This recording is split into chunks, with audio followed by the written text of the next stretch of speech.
Elvis Presley's granddaughter, Riley Keough, sharing her plans for Graceland. For almost 50 years, the second floor of Graceland has been completely sealed off from the world. No cameras have ever been allowed up there. No tourists have ever climbed those stairs. There are no exceptions to this rule. Even the biggest Elvis Presley fans, people who have traveled from faraway countries just to see where the king lived, have never seen what's behind that upstairs door. But now, someone finally has something important to say about it. Riley Keough is Elvis's granddaughter, and she's the new owner of Graceland. She's breaking decades of silence and secrecy. She talks about rooms that have been locked away, frozen exactly as they were when Elvis died. She speaks of secret notes that were never mailed, and the strange feeling that her grandfather never really left the building. For years, fans have wondered what might be hiding upstairs. Was it just a shrine to Elvis, or was there something more? Some people whispered about hidden tunnels under the house, or stacks of unreleased music that nobody had ever heard. Riley isn't just opening up about her feelings. She's pulling back the curtain on something that millions of people thought would stay buried forever. What she tells us next is something that even longtime Elvis fans never expected. How Graceland became famous. Before Graceland became the most famous home in music history, it was just a quiet house on the edge of Memphis. The house was built in 1939 by a businessman who made his money in the printing business. His name was S. Keough.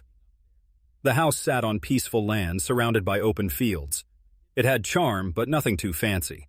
It was just a regular home with 10 rooms, white columns, and a nice southern front porch. Everything changed in 1957, when a restless 22-year-old named Elvis Presley came looking for a place to live. Elvis was already becoming famous all over the world, but he was being followed everywhere he went. He couldn't find peace when he went out in public. Elvis didn't buy Graceland because it was big or impressive. He bought it because it promised him something he desperately needed: privacy.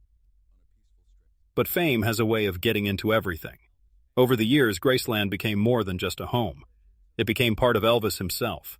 One room in particular shows this better than any other room in the house. It's called the Jungle Room, and it has green carpet that looks like fake grass and furniture that looks like it came from a jungle movie.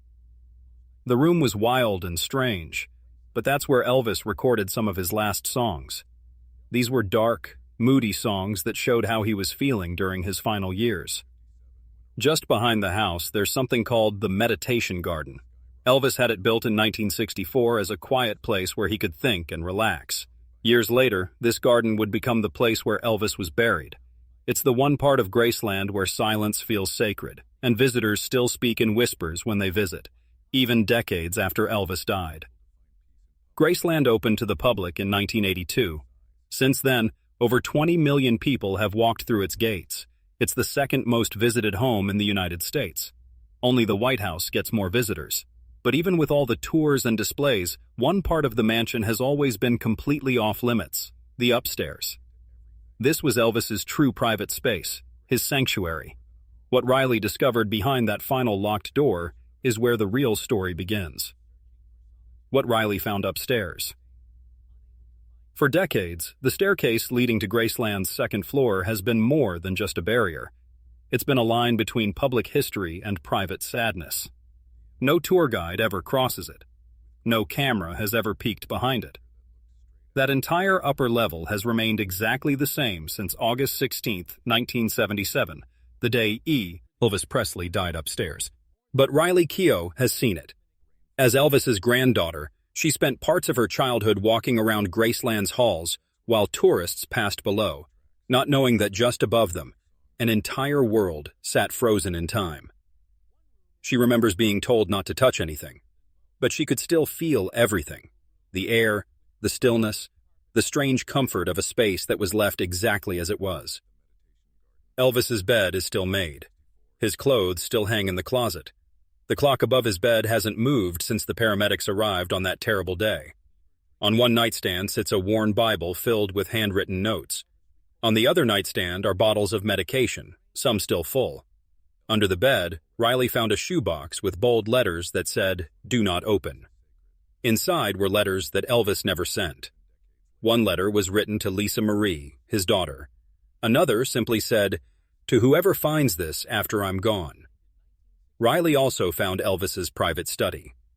It's a dark room filled with shelves of books about mysticism, numerology, and religion. Elvis had written notes all over the margins of these books. Some pages read like diary entries where he was praying. Others looked like he had written down his thoughts very quickly, almost frantically. One page had a single word written over and over again: free. Riley says that walking through those rooms doesn't feel like visiting an old museum. It feels like stepping into a memory that never ended. But what fans didn't expect was how much these rooms would fuel one of the strangest theories in Elvis history: the idea that he planned his own escape. The tunnel theory. Not everyone believes that Elvis died in that upstairs bathroom. In fact, some fans believe he never died at all. For years, wild theories have spread around Graceland. None has been more persistent than the claim that Elvis faked his own death and escaped through a hidden tunnel beneath the mansion. It sounds like something from a movie, but to some people, it's a real possibility backed by years of strange clues and unexplainable sightings. The theory works like this. Somewhere beneath Graceland, a tunnel stretches from the main house to the back of the property or even farther. Its purpose would be as an escape route, maybe to slip past photographers and reporters, or maybe to disappear completely. People who support this theory point to Elvis's behavior in the 1970s. He stopped touring regularly. He became increasingly worried about people spying on him, hiring people to check for hidden listening devices. He pulled away from public life and eventually spent most of his time on the second floor of Graceland. Some believe this wasn't just because he wanted to be alone. They think it was preparation for something bigger. Then there's the John Burroughs incident. Just 1 year after Elvis supposedly died, a man using that exact name was seen getting on a flight in Memphis. John Burroughs was an old fake name that Elvis had used when checking into hotels. This might have been a coincidence, but it started a wave of Elvis sightings in the years that followed. People claimed to see Elvis at a Burger King in Texas, watching an impersonator show in Nevada, and even at the Department of Motor Vehicles in California, where he supposedly paid in cash and told the clerk, "That's not important," when asked for his name. Then there's the gravestone. Elvis's legal middle name was Aaron, but the marker on his grave reads Aaron. Some people say this is a deliberate clue, proof that the body buried there isn't really his. Officially, there's no evidence. There's no tunnel shown on any public blueprints. No photo has ever been confirmed. But the Presley family has never completely denied it either. Riley doesn't waste time on conspiracy theories, but she has made one thing very clear. What's upstairs is real and far more powerful than any rumor. Riley's emotional truth. Riley Keough doesn't believe in tunnels or fake deaths, but she does talk about something even more powerful: the overwhelming feeling that her grandfather's presence still exists upstairs. "It's like he never left," she says. "Everything's still there. His clothes, his records, the books by his bed. You can smell his cologne. You can feel him in the walls." The upstairs rooms are not museum pieces. They're time capsules, sealed not because of secrecy but because of deep respect. One room that Riley refuses to describe in detail is the bathroom where Elvis died. It has never been changed. Not even the towels have been replaced. Riley calls it a space of deep respect, where grief and memory come together. But another room, one that few people even knew existed, holds a different kind of meaning. Riley calls it the quiet room. It's tucked at the end of the upstairs hallway and was designed by Elvis himself as a meditation space. It has cushions on the floor, soft lighting, and the gentle sound of a sound machine. To Riley, this was the most honest part of who Elvis was. Not the performer, not the famous icon, but a man trying to escape the noise, even in his own home. After Lisa Marie's death, Riley inherited more than just a house. She inherited the weight of a legacy. With that came a decision, not to open the doors to the public, but to open the conversation about what those rooms really mean. Power struggles behind the scenes. When Riley Keough became the new owner of Graceland in 2023, it wasn't a simple, quiet transfer. It was a legal battle. Following Lisa Marie Presley's unexpected death, Riley stepped into a role that few people could ever be prepared for. She became not just the caretaker of a cultural landmark, but the head of a family empire worth hundreds of millions of dollars. Almost immediately, there was trouble. Priscilla Presley, who is Lisa Marie's mito, Other and Elvis's ex-wife challenged a 2016 change to the family trust that put control in Riley's hands. The legal battle didn't last long and was settled privately, but it showed something that few outsiders fully understood. The Presley legacy isn't just about emotions and memories. It's about strategy. It's a brand, a fortress of intellectual property, licensing deals, real estate, and global image control. Now, at just 34 years old, Riley is the one holding all the keys. Riley isn't passive in her role either. She reviews plans for new exhibits, approves archival projects, and works directly with preservation experts. She's overseeing digital projects that scan Elvis's handwritten notes, lyrics, and private letters, making sure every artifact is stored with scientific precision. But beyond business, Riley has taken on a deeper responsibility: to shape the story. Not to sell Elvis, but to understand him. She's made it clear that Graceland is not just a museum. It's a living, breathing reflection of the man behind the myth. That means protecting what's real, including the parts of Elvis's story that were messy, private, and painful. When rumors came up again about secret children claiming to be Elvis's offspring, Riley stayed silent, just like her mother did, just like her grandfather did. Because in a world filled with noise, sometimes power isn't in what you say, it's in what you choose to keep quiet.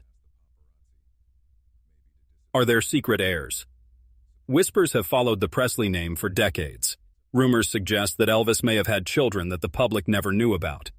Some of these claims come with dramatic evidence: supposed DNA tests, birth certificates, even photo comparisons showing strange resemblances.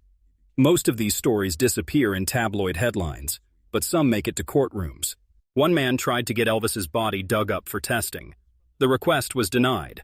Another person sent in a hair sample that he claimed was from a lock of Elvis's hair bought at an auction, trying to prove he was Elvis's son. The estate dismissed it completely. To be recognized as an heir, the requirements are incredibly high: perfect DNA evidence, a clean chain of custody, and believable documentation. Most claims fall apart long before they get close to being proven. Some fans believe Elvis had relationships in the 1950s and 1960s, before and during his marriage to Priscilla. Certain names keep appearing in online forums and fan theories. These are women who claim they received hush money or handwritten notes from Elvis himself. Neither Lisa Marie nor Riley has ever talked about these rumors publicly, and that silence speaks volumes. One thing is clear: if a real Presley heir ever comes forward, the decision about what happens next won't come from a courtroom. It'll come from Riley. The lost tapes. For decades, whispers have floated through fan circles about a tantalizing possibility. What if Elvis left behind songs that no one has ever heard? His final recording sessions took place inside Graceland's Jungle Room in 1976. Songs like Way Down and Moody Blue were released, but people close to him say more existed. There were unfinished takes, late-night piano ballads, and deeply personal recordings he never intended for the world to hear. Over the years, rumors of lost Elvis tapes have surfaced. Some were clearly fake, but others were harder to dismiss. One alleged tape, said to feature a song called "This Is Goodbye," caused excitement in the 1990s until the voice was traced to an impersonator. What keeps the mystery alive isn't just these fake recordings. It's the silence from people who would actually know the truth. Unlike other music legends whose unreleased materials, Al has been packaged and sold. Elvis's archive remains unusually protected. Riley Keough has confirmed that many items upstairs, including documents, books, and possibly tapes, have never been digitized or reviewed by experts. A former estate worker once claimed anonymously that a reel-to-reel recorder and several unlabeled tapes were discovered in Elvis's upstairs study. There's no verification, no photos, no official mention, but it matches with something we already know. Elvis often recorded himself privately, sketching out melodies, speaking lyrics aloud, capturing fleeting inspiration, not for fans, but for himself. His producer, Felton Jarvis, once hinted that there were tapes Elvis made just for himself. Maybe no one will ever hear them, and maybe that's how Elvis wanted it. For a man whose voice echoed across the world, the one thing he may have wanted to protect most was what no one ever got to hear. The final truth. Maybe that's the whole point. Not every door needs to be opened. Not every secret needs to be told. Sometimes honoring someone's life means letting part of it remain untouched. But now, at least, we know that behind the locked door was a life still echoing through time. The second floor of Graceland remains sealed, not because of conspiracy theories or hidden treasures, but because some things are too personal, too sacred, to share with the world. Riley Keough understands this better than anyone. She's not just the keeper of Elvis's house. She's the guardian of his memory, his privacy, and his final wishes.